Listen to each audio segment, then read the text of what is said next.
सिर्फ 50,000 का lump sum investment आपको 30 साल में 15 लाख रुपए दे सकता है। वेरेज यही 50,000 अगर आप एक एफडी में डालोगे तो सिर्फ 5 लाख रुपए मिलेगा। ये है लमसम इन्वेस्टिंग का पावर। बट लमसम इन्वेस्टिंग होता क्या है? लमसम और एसआईपी अलग अलग कैसे हैं? क्या लमसम इन्वेस्टिंग के लिए बहुत सारा कैपिटल जरूरी है? कहां करना चाहिए lump sum investing?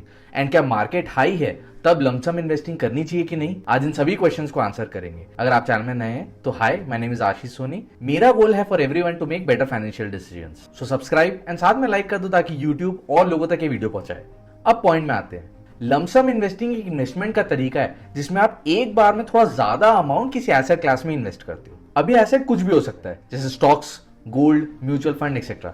But for the rest of the video अगर मैं कभी भी लमसम इन्वेस्टिंग की बात कर रहा हूं, मैं म्यूचुअल फंड के कॉन्टेक्स्ट में ही बात कर रहा हूं। जब भी आप म्यूचुअल फंड में लमसम इन्वेस्टिंग करते हो तो आपको उस म्यूचुअल फंड स्कीम के यूनिट्स मिलते हैं, जिसे हम नंबर ऑफ शेयर्स भी समझ सकते हैं।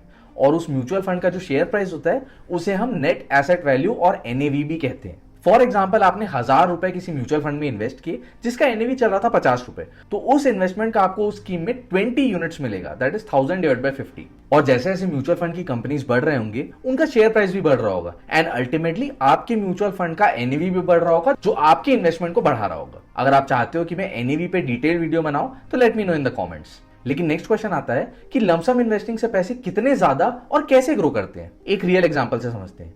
ये है पीपीएफएस का पिछले 11 साल का एनएवी डेटा। एक बार सेटअप समझा देता हूं।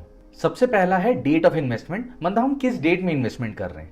सेकंड है नेट एसेट वैल्यू, उस डेट में उस स्कीम का क्या चल रहा था, मतलब उस डेट पर क्या शेयर प्राइस चल रहा था। थर्ड कॉलम में है हमने कितना अमाउंट इन्वेस्ट किया है। फोर्थ कॉलम में है हमें कितने यूनिट्स मिले, जितना भी हमने इन्वेस्ट किया उस हिसाब से। फिफ्थ कॉलम में है कि 5 साल आगे की डेट क्या है, क्योंकि हम 5 साल के लिए इन्वेस्ट कर रहे हैं। एंड फाइनली लास्ट 2 कॉलम में हमारा फाइनल वैल्यू क्या हुआ 5 साल के बाद। एंड फाइनली कितने परसेंट से हमारा जो इन्वेस्टमेंट अमाउंट है वो बढ़ा है, जिसे कंपाउंडेड एनुअल ग्रोथ रेट या फिर कैगर भी कहते हैं। फॉर एग्जांपल, आपने 28 में 2013 को 1 लाख रुपए इस स्कीम में इन्वेस्ट किया होता तो आपको इस स्कीम में 10,000 यूनिट्स मिले होते, जो कि 5 साल बाद 28 में 2018 को वही 1 लाख रुपए आपका 2.43 लाख हो चुका होता। वही अगर आपने 1 लाख रुपए 14 जून 2019 को इन्वेस्ट किया होता तो आपको इस बार सिर्फ 3846 यूनिट्स मिले होते, ना कि 10,000 रुपए, क्योंकि एनएवी बढ़ चुका है। लेकिन 5 साल बाद 14 जून 2024 को आपका 1 लाख रुपए 3.10 लाख हो चुका होता। नेक्स्ट पॉइंट में आते हैं कि क्या मार्केट जब हाई पे चल रहा है तो लमसम इन्वेस्टिंग करनी चाहिए या नहीं करनी चाहिए। कोविड के समय मार्केट बहुत तेजी से गिरा था,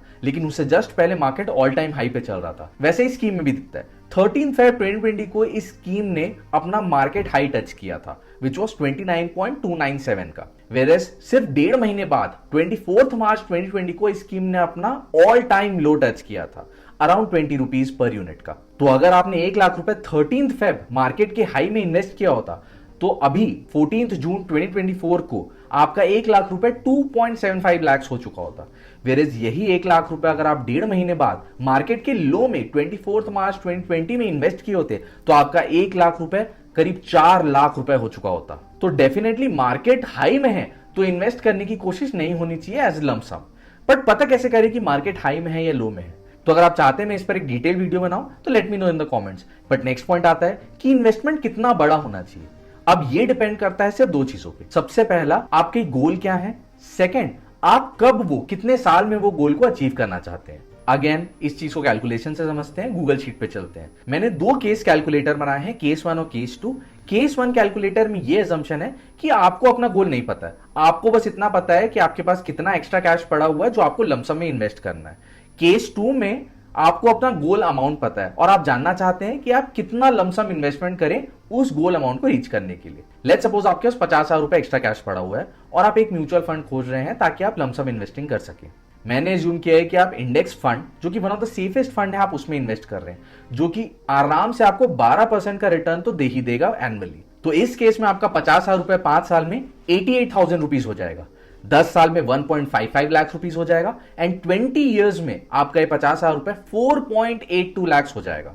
वहीं अगर आप ये 50,000 रुपए फिक्स डिपॉजिट में डालने की गलती किए होते, जो मैक्सिमम 7 से 8% का रिटर्न दे रहा होता है, तो 5 साल में आपका 50,000 सिर्फ 71,000 हुआ रहता। 10 साल में सिर्फ 1.03 लाख हुआ रहता एंड 20 साल में सिर्फ 2.12 लाख हुआ रहता, मतलब 50% से भी कम अगर आपने इंडेक्स फंड में इन्वेस्ट किया होता। सेकंड केस के कैलकुलेटर में लेट्स सपोज आपको अपना गोल अमाउंट पता है, आप अपने बच्चे के लिए 20 लाख का एजुकेशन अमाउंट चाहते हो जो कि 20 साल बाद आपको जरूरत पड़ेगी, तो उस हिसाब से आपको कितना इन्वेस्ट करना पड़ेगा आज 20 साल पहले, ये देखते हैं। इस केस में भी हमने एज्यूम किया कि आप इंडेक्स फंड में इन्वेस्ट कर रहे हो जो कि आपको 12% का रिटर्न दे रहा है। तो नंबर्स फीड करने के बाद आपको सिर्फ 2.07 लाख रुपीस आज इन्वेस्ट करना है जो कि 20 साल में लगभग 20 लाख रुपए हो जाएगा। वहीं सेकंड गोल देखते हैं, अगर आप बच्चे के शादी के लिए 50 लाख रुपए का अमाउंट चाहते हो 30 साल बाद आज से, तो आपको सिर्फ 1.67 लाख रुपीस आज इन्वेस्ट करना पड़ेगा किसी भी इंडेक्स फंड में जो आपको लगभग 12% का रिटर्न दे देगा। तो 30 साल में आपके पास 50 लाख रुपए जमा हो जाएंगे जो आपका गोल अमाउंट होगा। लेट्स कंपेयर कि अगर आप एसआईपी करते इन दोनों केसेस में तो आपको टोटल कितना इन्वेस्ट करना पड़ता अपने गोल को अचीव करने के लिए। एजुकेशन के केस में जहां आपको 20 साल में 20 लाख रुपए चाहिए होते, आपको मंथली एसआईपी 2000 की करनी पड़ती, जिससे आप टोटल 4.8 लाख रुपीस इन्वेस्ट कर चुके होते। वेरे शादी के केस में जहां आपको 50 लाख रुपए की जरूरत है 30 साल बाद, आपको 1500 की मंथली एसआईपी करनी होती, जिसमें आप 5.4 लाख रुपीस टोटल इन्वेस्ट कर चुके होते। तो आप देख सकते हो दोनों केस में आपको लमसम में कम इन्वेस्टमेंट करना पड़ रहा है। कंपाउंडिंग का पावर ज्यादा होता है अगर आप लमसम इन्वेस्टिंग करते हो वर्सेस अगर आप एसआईपी इन्वेस्टिंग करते हो। लेकिन प्रॉब्लम यह है हर किसी के पास 2 लाख रुपए या 1.5 लाख रुपए नहीं होते डे 1 में लगाने के लिए, इसीलिए लोग एसआईपी रूट को चुनते हैं। आई होप आपको लमसम इन्वेस्टिंग के बारे में बहुत सारी चीजें पता चल गई होंगी। अगर आपको स्टिल कोई भी क्वेश्चन डाउट है तो let me know in the comments, and if you like the video click the like button ताकि YouTube को एल्गोरिदम अपना काम करे एंड ज्यादा से ज्यादा लोगों तक की वीडियो पहुंचाए, and subscribe if you want more such videos. Thank you.